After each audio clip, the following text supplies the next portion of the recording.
Hello folks, welcome to Darktable Landscapes. Today we're looking at what we can do with your standard issue blue sky sunny day kind of photo. Maybe you haven't gone out for a golden hour, you've just gone out for a walk with friends, you've got your camera with you, it's a beautiful day for a walk, but it's not the best day for interesting photos. It's the kind of photo that you get from a postcard or a calendar, but nothing particularly wow. There are a couple of ways to handle this kind of thing.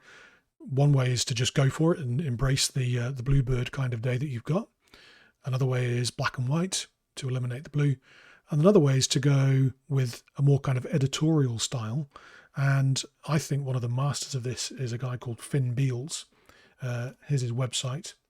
And Finn is an editorial and storytelling photographer, if you like.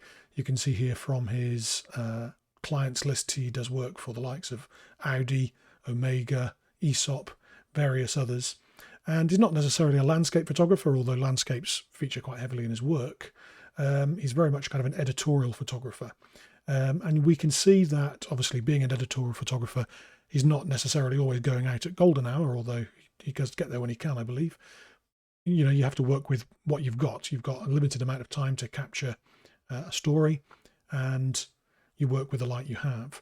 And so you can see, for example, on this page, a variety of processing. You've got that black and white, you've got this kind of almost retro film where the colors have been shifted around quite a lot, desaturated styles, but they all hang together beautifully well. And in isolation, the photos are nice, but together as a story, they work really nicely. And I think that's a good approach to do for any blue sky kind of photo.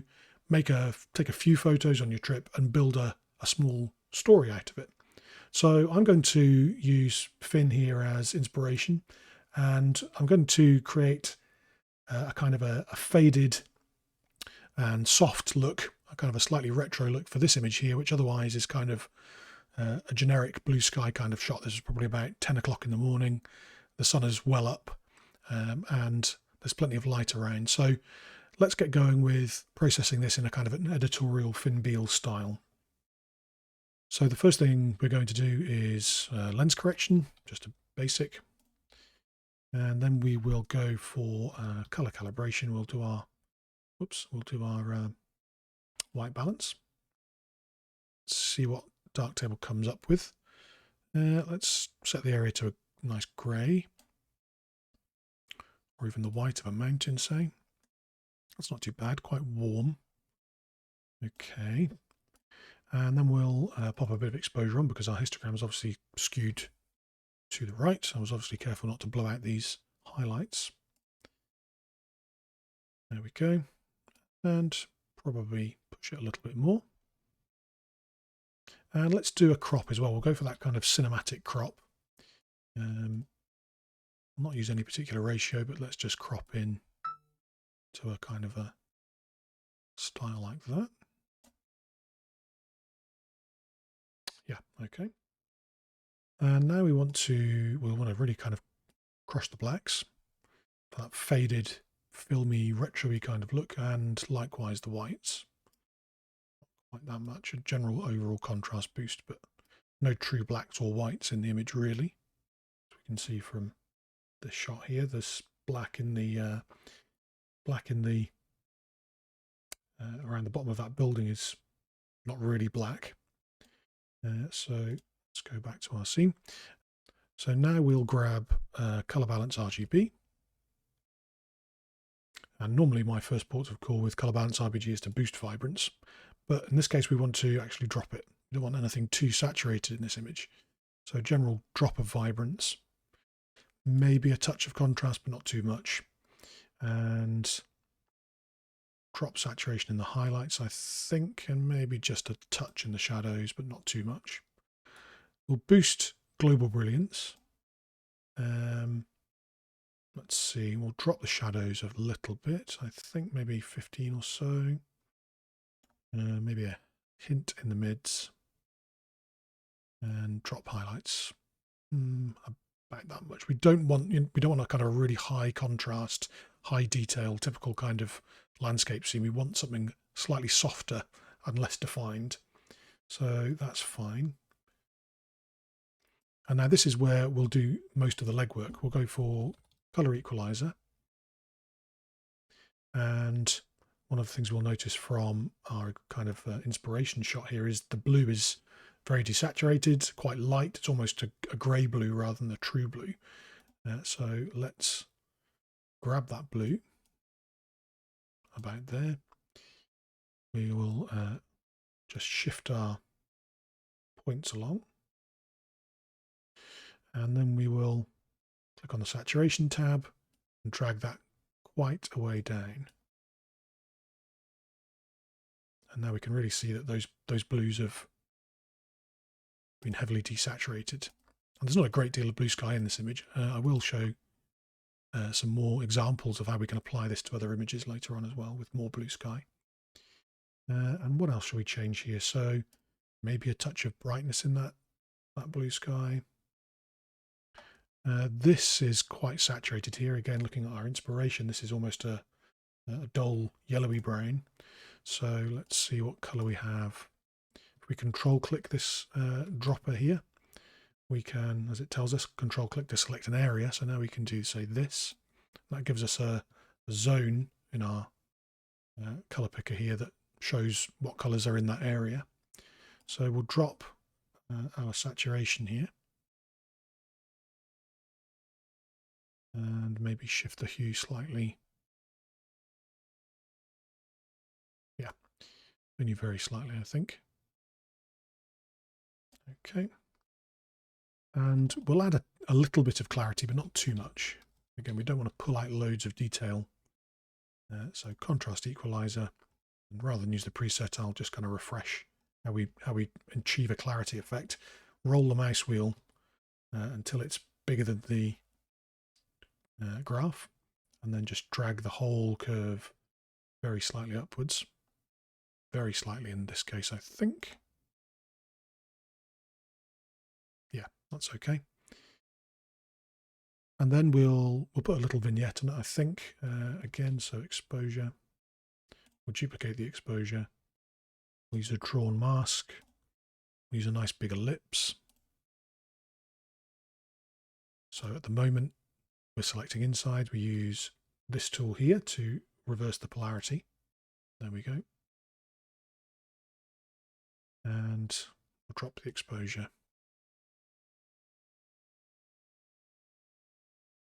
Keep that kind of lightness in the sky. So I'm going to raise it up a little bit.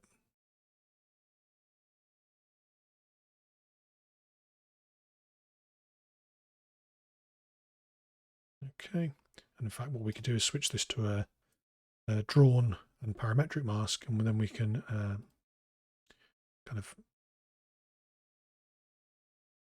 deselect the sky this way as well. We can kind of just have it applying to the bottom of the image. So just pull these in and give it a bit more feather.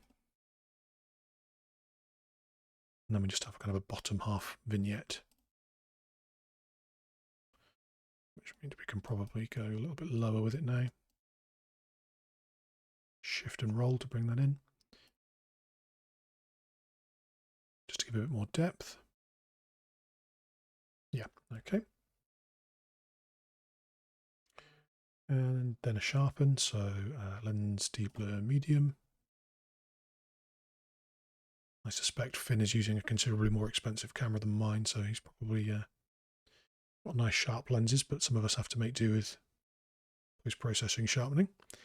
And now a frame. I think a frame will really kind of add that pictorial feel to this. Normally I would add a 5% frame here, so I would change the border size, but I quite like a fatter frame for this kind of image. So here's the before and after. So a relatively general blue sky kind of shot, and we've given it more of a cinematic crop, faded out those colors, especially the blues, just created a generally kind of soft tone, and given it that more kind of editorial style.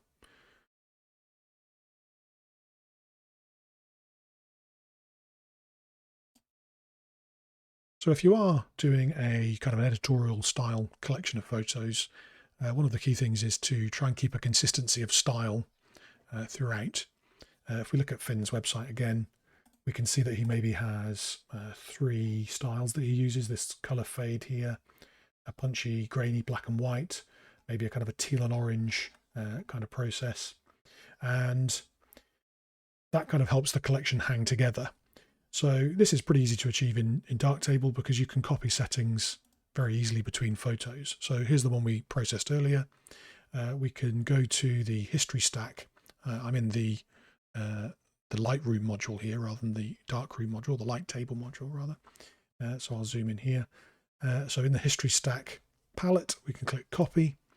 Then we can click the photo we want to put the settings on and click paste. And Darktable will work away and it will add those settings to that photo. It's fairly rare that the settings will translate perfectly. So here, obviously, the crop isn't quite right, but we can always just go in and change things around. So we'll drop the crop here. The vignette is a little heavy, so we'll find our exposure. Let's just see what we're looking at here. We don't want a gradient. There we go. So we'll bring that right up. Okay, and we may even just ditch our mask and go for the drawn. There we go. Get a bit bigger. And I think our overall exposure is probably a little bit lower on this one. Obviously, the exposure settings were slightly different. We can punch that up. Being careful not to blow out this, so we can go back to color balance RGB. Maybe drop our highlights a little bit. There we go. And now we've got a consistent style across both our images. Obviously we could use different crops, we can throw in some black and whites, but it works quite well when you're walking along on a midday walk. Maybe you're taking some landscapes, maybe you're taking a couple of portraits of your friends, maybe you're taking a shot of your dog, maybe you're taking a photo of a nice dry stone wall, and you can apply one style to the landscapes, one style to the portraits, one style to the details, if you like, and you'll soon have a nice kind of coherent collection. And how you display it's obviously up to you. You could print them, you can display them on your phone, make a little web page, but it's a good way to handle that kind of, what do I do with these shots that I've just taken in the middle of the day that aren't amazing, wow, instant, straight to Instagram mega hits. So there we go, there's our 2 flat Finn Beales style images. I hope you like this one. It's a bit different from my normal dramatic, high contrast kind of stuff. If you did, please like and subscribe, and I will see you on the next one.